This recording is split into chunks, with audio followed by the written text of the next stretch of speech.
తీరా తీరం సేరేలోగానే ఏ తీరవునా. నమస్కారం మాస్టారు.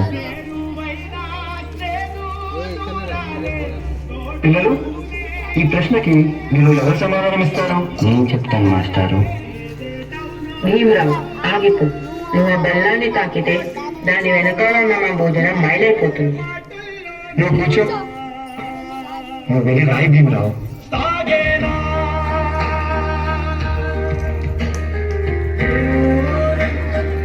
జీవితంలో నువ్వు చాలా గొప్పవాడి అవుతావు భీమరావు.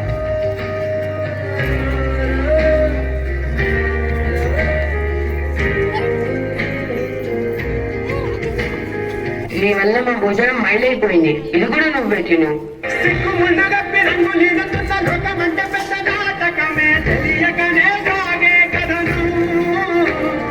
నీవు పెట్టుకున్న నమ్మకాలు అన్ని పక్కదారి బట్టి పోతుంటే కంచికి నీ కథలే దూరం. నీ చేతుల్లో ఉంది చేతల్లో చూపించి ఎదురేగి సాగాలిగా.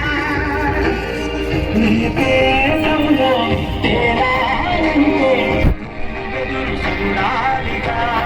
చాలా దాహంగా ఉంది. తాగడానికి మంచినీళ్ళు ఇస్తారా? నీలాంటి వాళ్ళకి అదిగో ఆ మురికి నీళ్ళే, వెళ్ళి తాగు.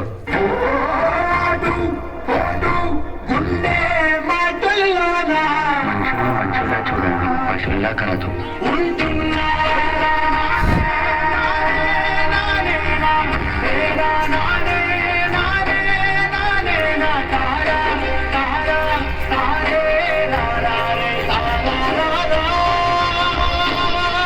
నువ్వు ఎవరికీ తల వంచకూడదు.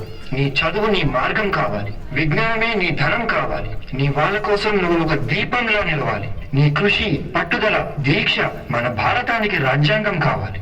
ఇప్పటి నుంచి నీ ఇంటి పేరు నా ఇంటి పేరు అవ్వాలి. అందరూ నిన్ను అంబేద్కర్ అని పిలవాలి. సరేనా భీమరావు?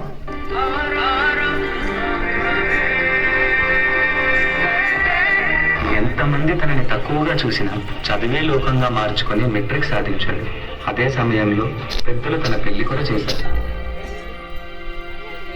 సాయాజీరావు గాయక్వాడ్ అనే మహారాజు సాయంతో విదేశాల్లో చదువు పూర్తి చేసి ఎన్నో గణితలు సాధించి తిరిగి వస్తారు.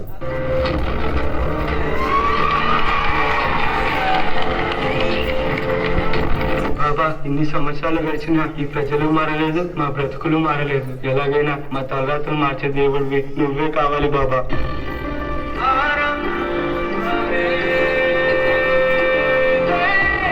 నా ప్రజల కోసం ఎంత కష్టమైనా పోరాడతాను.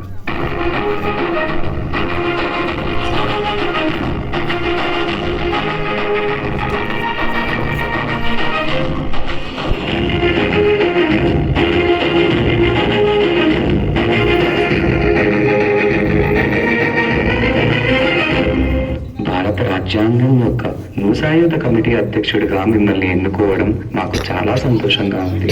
ఇన్నేళ్లకి నా ప్రజలకి, నా దేశానికి సేవ చేసే సమయం వచ్చింది.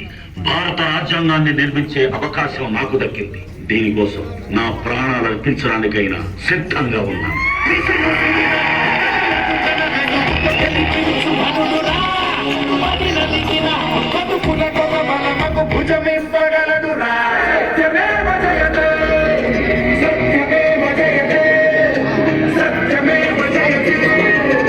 అంబేద్కర్ ని ఒక ప్రాంతానికో, ఒక కులానికో, ఒక మతానికో పరిమితం చేయలేం. ఎందుకంటే ప్రతి భారతీయుడి గుండెపై చెరగని ముద్ర వేసిన మహనీయుడు ఆయన. అందరి కలలు కన్నది ఆయన కలం. బడుగుల కోసం ధ్వనించింది ఆయన గళం. భారతదేశంలో రాజ్యాంగం ఉన్నంత వరకు ఆయన మన మధ్య బతికే ఉంటాడు.